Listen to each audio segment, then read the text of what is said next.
आज हम क्लास 10 की मैथ पढ़ेंगे, ठीक है।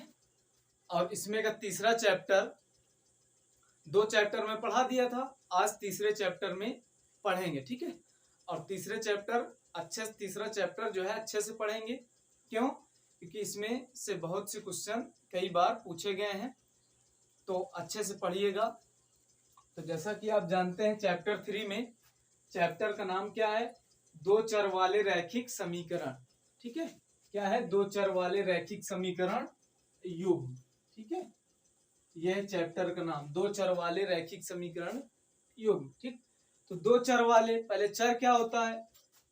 तो चर में आता है ए से लेकर जेड तक, ए से लेकर जेड तक के जितने भी अक्षर होते हैं वो चर कहलाते हैं, ठीक है।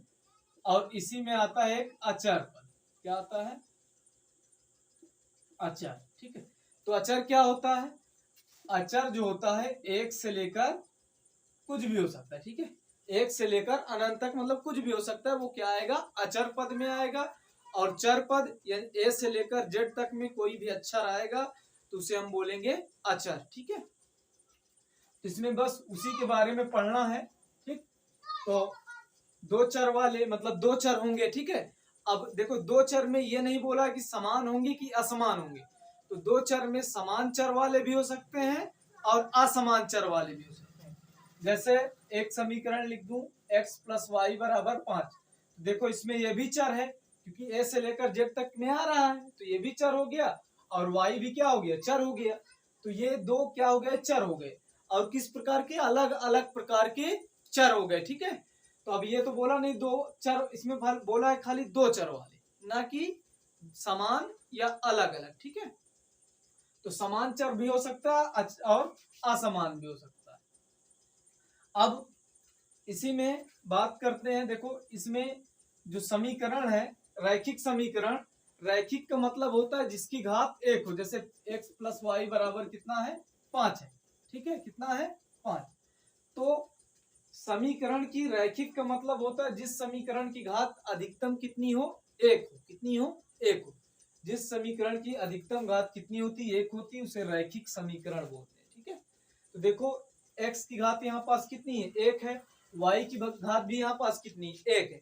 तो इसे हम क्या बोलेंगे? रैखिक समीकरण, ठीक है। अब रैखिक समीकरण, एक घात वाले को रैखिक समीकरण बोलते हैं, तो द्विघात वाले क्या बोलते हैं? जैसे लिखा हो x² + 2y + 3। इसमें देखो ये जो x² है, बहुपद की अधिकतम घात कितनी? 2 है, तो ये द्विघात समीकरण हो गया। कितना हो गया? द्विघात समीकरण, ठीक है। इसमें घात एक है तो उसे बोलेंगे रैखिक समीकरण। अगर घात 2 है तो द्विघात समीकरण। अगर घात 3 है तो उसे त्रिघात समीकरण, ठीक है। अब देखो इसमें जो रैखिक समीकरण युग्म है, ठीक है, उसको हल करने के लिए 4 विधि होती। कौन कौन सी विधि? नंबर 1 ग्राफीय विधि, नंबर 2 प्रतिस्थापन विधि, और तीसरा विलोपन विधि, विलोपन विधि, और चौथा क्या है? वज्र गुणनखंड विधि, ठीक है, खंड विधि।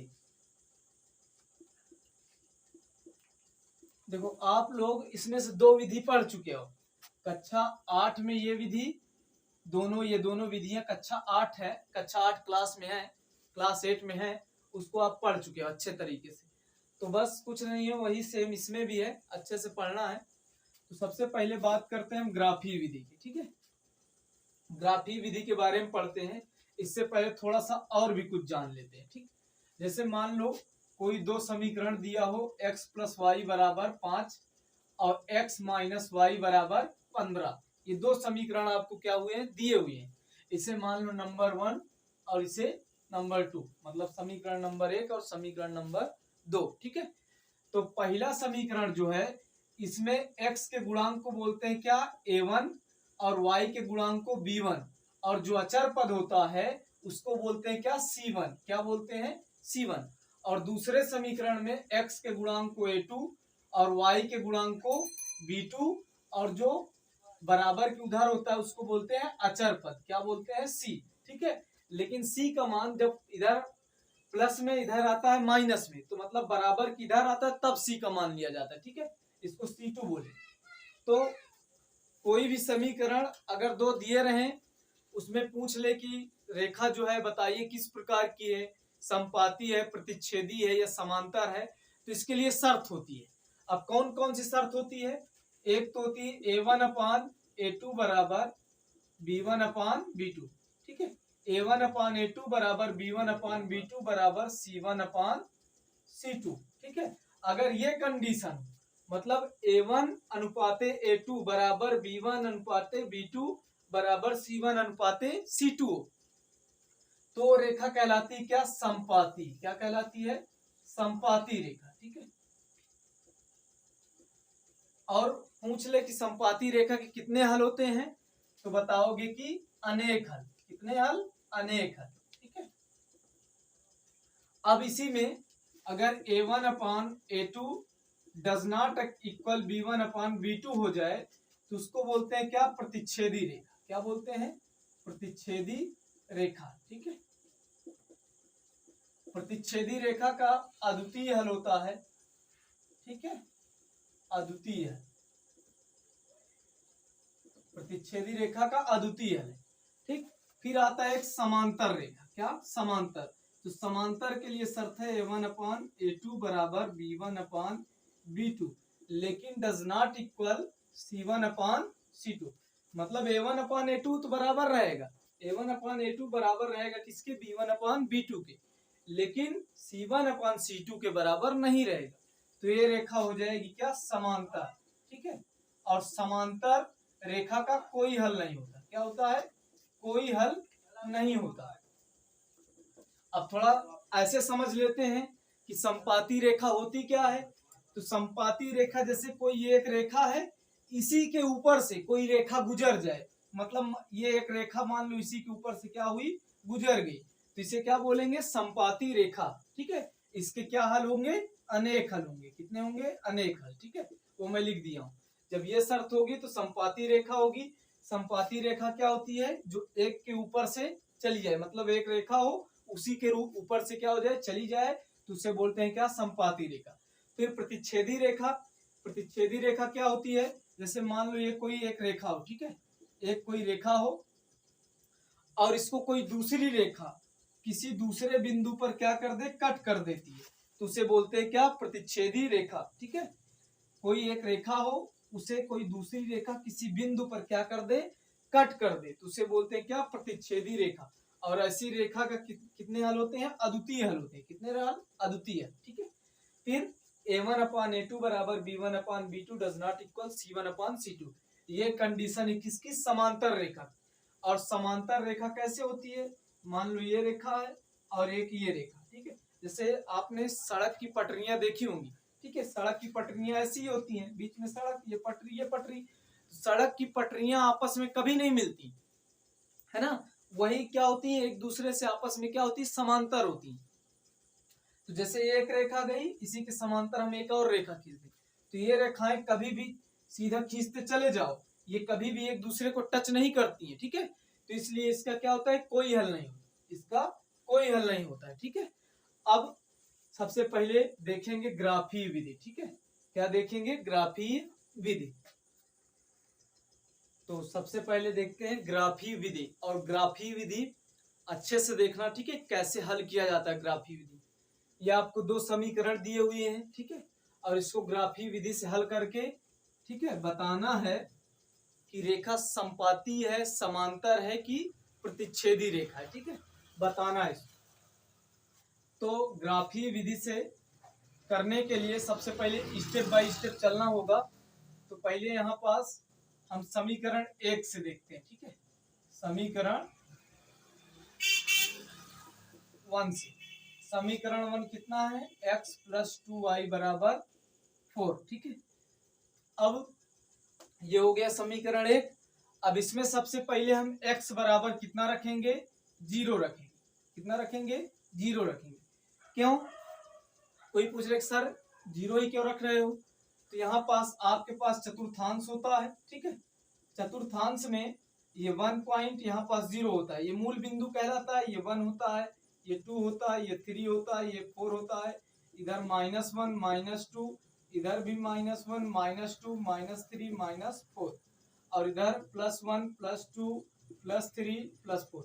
ये y अक्ष की धनात्मक दिशा होती है, ये x अक्ष की धनात्मक दिशा होती है, और ये x अक्ष की ऋणात्मक, ये y अक्ष की ऋणात्मक।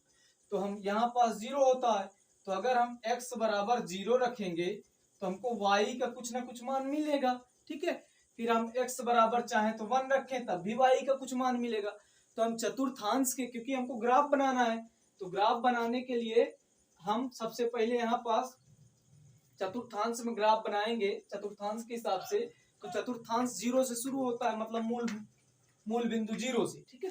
तो यहाँ से आप 0, x का मान 0 भी ले सकते हैं, 1 भी ले सकते हैं, 2 भी ले सकते हैं, 3, कुछ भी ले सकते हैं, आप अनंत तक ले सकते हैं, ठीक है। जितना आपको लेना हो ले सकते हैं, ठीक। तो हम यहाँ पास x बराबर 0 से शुरू करते हैं। तो हम अगर x बराबर 0 ले लें और यहाँ पास रखें तो क्या हो जाएगा, 0 + 2y बराबर 4 हो जाएगा। कितना हो जाएगा, 0 + 2y बराबर 4। ये 2 गुणे में इधर जाएगा तो बटे में, तो y बराबर कितना हो जाएगा, 4/2, 2 1 कम 2, 2 दूनाई 4। तो y बराबर कितना मिल गया, 2 मिल गया। कितना मिल गया, 2 मिल गया, ठीक है।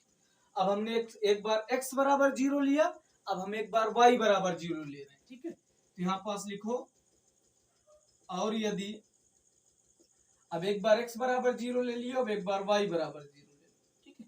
तो y बराबर 0 रखोगे यहाँ पास इस समीकरण में, ठीक है। तो यहाँ पास कितना हो जाएगा, x + y के स्थान पे 0, तो 2 गुणे 0, तो 2 का 0 में गुणा हो जाएगा, 0 हो जाएगा, और बराबर में कितना बचेगा, 4 बचेगा। कितना बचेगा, 4 बचेगा। तो यहाँ से बिंदु कहाँ मिलेगा, अतः बिंदु कितना मिल गया आपको, बिंदु बना लो थोड़ा सा, बिंदु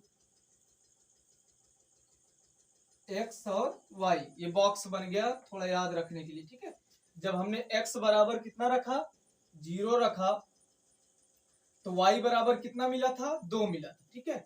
और y बराबर जब हम 0 रखे थे तो x बराबर कितना मिला था, 4 मिला, ठीक है। अब देखो ये एक बिंदु मिल गया किससे, समीकरण 1 से, ठीक है। समीकरण 1 से मिल गया। अब समीकरण 2 से देखते हैं, ठीक है। आप देखेंगे समीकरण 2 से, तो यहां पास लिख लेते हैं समीकरण 2 से, ठीक है। समीकरण 2 कितना है, लिख लेते हैं, 2x + 4y बराबर 12, ठीक है। अब यहाँ पास वही प्रक्रिया इसमें भी करना है, ठीक है। x बराबर पहले कितना मान लो, 0 मान लो, ठीक है। x बराबर 0 मानोगे तो x का मान यहाँ पास जब रखोगे तो 2 गुणे 0, 2 का गुणा 0 में होगा तो कितना हो जाएगा, 0 हो जाएगा, और बचेगा कितना, 4y बराबर 12। कितना बचा, 4y बराबर 12। ये गुणे में है, उधर जाएगा बटे में, तो y बराबर 4 तेई कितना हो जाएगा, 12 हो जाएगा। कितना मिल गया, 3 मिल गया, y बराबर 3 मिला, ठीक है। अब थोड़ा सा इधर, अब देखो एक बार x बराबर 0 रखे हो, अब एक बार y बराबर 0 रखो। तो y बराबर जब आप 0 रखेंगे यहाँ पास तो कितना हो जाएगा, 2x + 4 गुणे y का मान 0, तो 4 0 हो जाएगा, सॉरी 4 का गुणा हो जाएगा 0 में, तो कितना हो जाएगा, 0 हो जाएगा, और ये 2x बराबर 12 बचेगा, ठीक है। तो ये 2 गुणे में इधर जाएगा बटे में, 2 1 कम 2, 2 6 12, तो x का मान कितना मिल गया, 6। तो अतः यहाँ पास भी बिंदु कितना मिल गया आपको, बॉक्स बना लो एक, तो आसान रहेगा, ठीक है। x और y, x का मान आपने जब 0 रखा तो y का मान कितना मिला, 3 मिला, और y का मान जब आपने 0 रखा तो x का मान कितना मिला, 6 मिल गया, ठीक है। अब आपको क्या बनाना है, ग्राफ बनाना है। क्या बनाना है, ग्राफ, ठीक है। तो ग्राफ देखते हैं,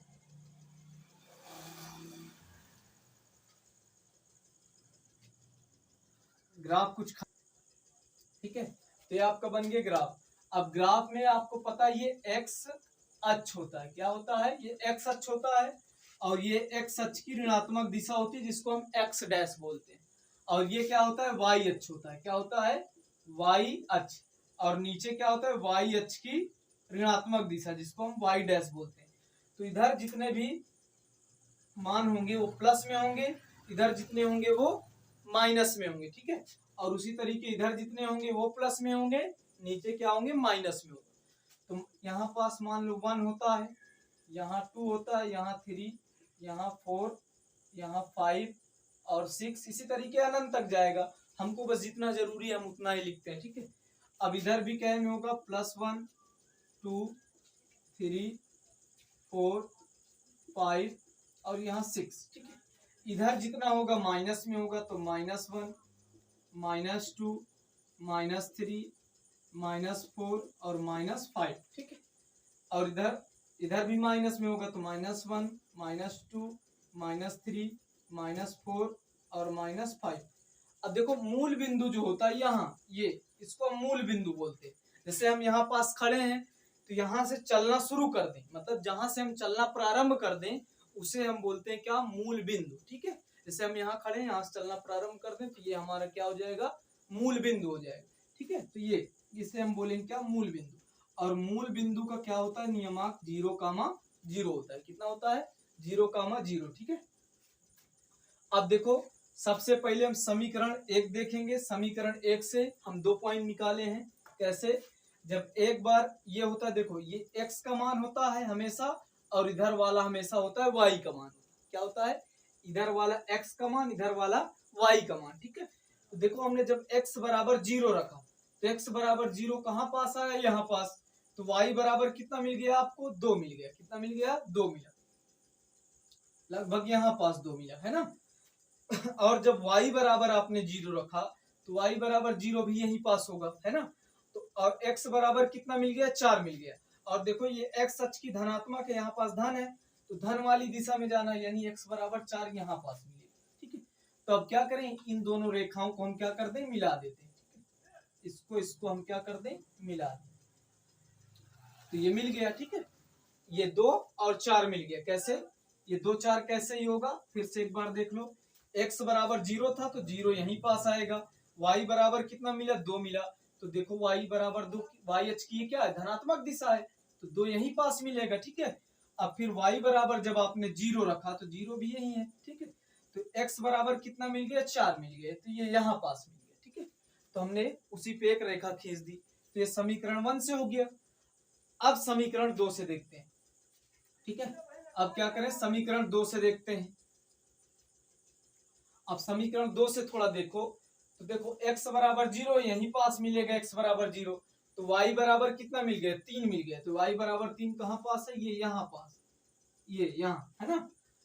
और जब y बराबर आपने 0 रखा तो y बराबर 0 यहीं पास है तो x बराबर कितना मिला 6 मिल गया। तो x बराबर 6 कहाँ पास है यहाँ पास। अब जो 3 और 6 मिला इसको भी मिला देते हैं हम, ठीक। तो अब देखो ये दोनों रेखाएं क्या है एक दूसरे के समांतर है। तो थोड़ा सा समीकरण बना देते हैं, किस समीकरण का है ये दूसरे समीकरण का है। तो यहाँ पास बना दो 2x + 4y बर 12, ठीक है। ये दूसरे समीकरण का है। ये किस समीकरण का है पहले समीकरण का है। पहला समीकरण कितना है x + 2y = 4 है, ठीक है। ये है पहला समीकरण। अब बताओ ये रेखा क्या है समांतर है कि समपाती है कि क्या है। तो देखो देखने से ही पता चल जाता है कि एक दूसरे के समांतर है ना। तो ये क्या हो गई समांतर रेखा हो गई, ठीक है। ये ग्राफीय विधि है। इसी तरीके जितने भी क्वेश्चन हैं आपको करना है ग्राफीय विधि से। अब मैं इसे नहीं बताऊंगा, अगर जरूरत होगी आपको कहीं समझ में ना आया होगा तो कमेंट सेक्शन में जरूर बताना। इसके बाद अगला देखते हैं।